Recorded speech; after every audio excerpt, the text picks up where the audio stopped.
네, 안녕하십니까. 김종현 변호사입니다. 상속이 개시되고 상속인이 여러 명인 때에 상속재산은 공동상속인이 공유하게 됩니다. 그러나 이 상속인들의 공유관계는 잠정적인 법률관계입니다. 따라서 공유관계를 해소해서 상속재산을 상속인들에게 분배하는 별도의 절차가 필요합니다. 이러한 절차를 상속재산의 분할 절차라고 합니다.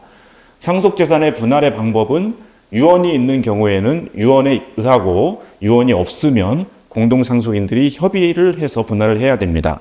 만약 협의가 이루어지지 않는 경우에는 민법 제269조의 공유물 분할 절차를 준용해서 가정법원이 심판을 통해서 분할을 하게 됩니다. 먼저 유언에 의한 상속재산 분할에 대해서 알아보도록 하겠습니다. 민법 1012조는 피상속인은 유언으로 상속재산의 분할 방법을 정하거나 이를 정할 것을 제3자에게 위탁할 수 있고 상속 개시의 날로부터 5년을 초과하지 아니하는 기간 내에 그 분할을 금지할 수 있다라고 규정하고 있습니다.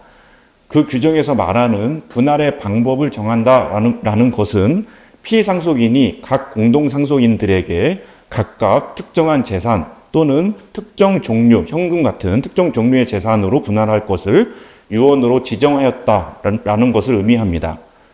그때 그 지정은 반드시 민법이 정한 유언의 방식에 의해야만 합니다. 유언이 아니라면 살아있을 때 정상적인 의사표시로 분할 방법을 지정한 경우라 하더라도 효력이 없습니다. 따라서 상속인들이 피상속인의 그 의사에 구속되지가 않습니다. 그러나 유언에 의하기만 한다면 지정하고자 하는 재산의 범위나 분할의 방법에는 제한이 없습니다.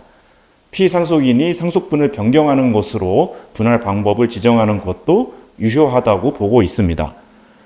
유언에 의해서 분할 방법이 지정되어 있거나 유증이 존재하는 경우에 그 분할의 실행은 유언 집행자 또는 그 지정의 위탁을 받은 제3자에게 위임이 되게 됩니다. 따라서 그 경우에는 상속재산 분할 심판을 가정법원에 청구할 이유가 없게 됩니다. 따라서 유증을 원인으로 한 소유권 이전 등기 청구 소송을 제기하는 경우나 유언에서 정한 분할의 유무 또는 그 해석에 분쟁이 있는 경우에는 가정법원이 아니라 민사법원에서 그 부분을 다투어야 합니다. 피상속인은 유언으로 상속재산의 분할 방법을 지정을 제3자에게 위탁할 수 있는데 그 제3자는 공동상속인은 아니어야 합니다. 공동상속인에게 분할 방법을 지정을 위탁하는 경우에 그 위탁은 무효라고 보고 있습니다. 그 위탁을 받은 제3자는 그 위탁을 반드시 승낙할 의무를 부담하지는 않습니다.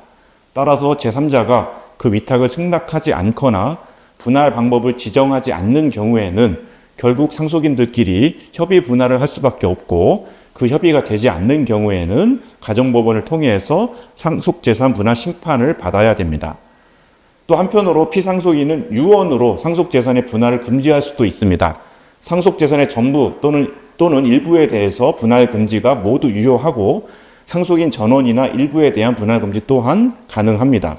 다만 분할 금지의 기간은 상속 개시로부터 5년을 초과할 수가 없습니다.